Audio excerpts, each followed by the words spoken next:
Hallelujah, praise the Lord. प्रभु यीशु मसीह में मेरे सब बहन भाइयों को जय मसीह की। आप सबका स्वागत है मेरी भविष्यवाणियों की पुस्तक में।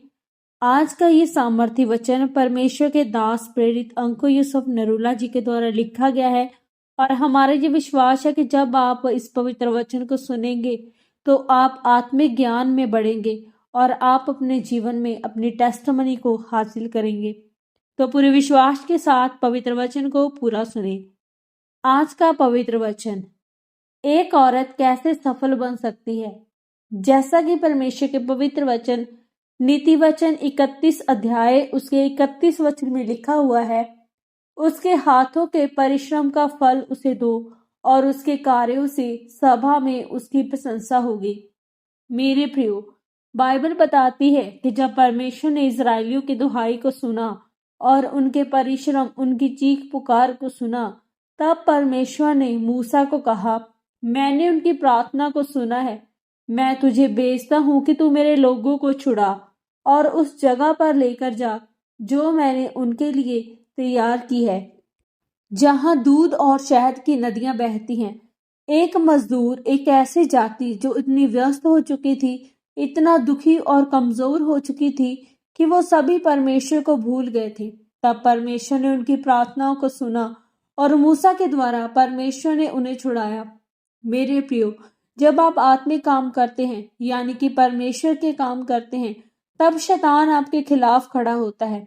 लेकिन ये याद रखो कि आखिरी हंसी आप हंसने वाले हो, वो जीत आपकी होने वाली है। जब परमेश्वर ने आदम के लिए हवा को बनाया तो आदम की ये जिम्मेदारी थी कि वो उसका ध्यान रखे और खुद परमेश्वर के साथ सहभागिता बनाकर रखे।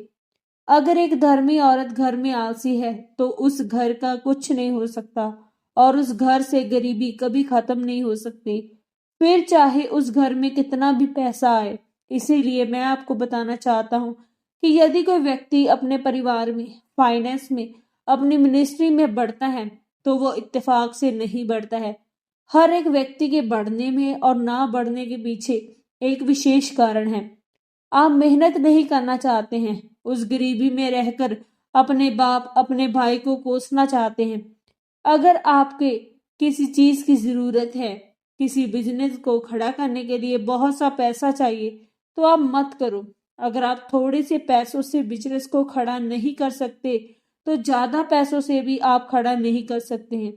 ये उत्तम चरित्र वाली पत्नी के सारे गुण हैं।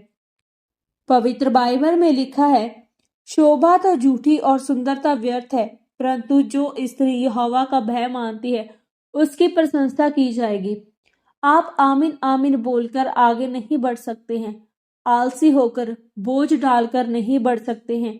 आपको आगे बढ़ने के लिए एक दूसरे की सहायता करनी है। अगर आप लोगों की समस्या हल करते हैं तो परमेश्वर आपको आशीषित करेगा। अब आप अपने आत्मिक दिमाग को क्रियाशील करो, प्रार्थना करो और परमेश्वर के साथ एक मन हो जाओ। आप वचन के साथ सहमत हो जाओ। आपको पता है कि जब आप बोओगे तो काटोगे भी। आज से आप घर की पत्नी नहीं है, आप घर को बनाने वाली पत्नी है, घर को मजबूत करने वाली पत्नी है, घर को ऊंचा करने वाली पत्नी है। जब आप प्रार्थना में बैठोगे तो परमेश्वर आपकी बुद्धि को खोलेगा और आपके रास्ते खुलेंगे। पवित्र बाइबल बताती है कि शोभा तो झूठी और सुंदरता व्यर्थ है। परमेश्वर ने कहा, तुम्हारी सुंदरता काम नहीं आएगी। आपका पति आपकी सुंदरता के पीछे 2-2 साल भाग सकता है, 4 साल भाग सकता है, उसके बाद वह नहीं भागेगा। उसके बाद आपका चरित्र काम आएगा। बाइबल बताती है, जो सुंदर औरत विवेक नहीं रखती है वह सोने के नथ पहने हुए सुअर के समान है। जैसे ही उसने कीचड़ देखा उसमें लोटपोट और गंदा हो गया।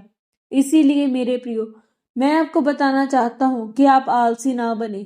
अगर आप एक औरत हैं तो अपने दिमाग को क्रियाशील करें, आप काम को करने वाले बने, अपने विवेक को शुद्ध रखें।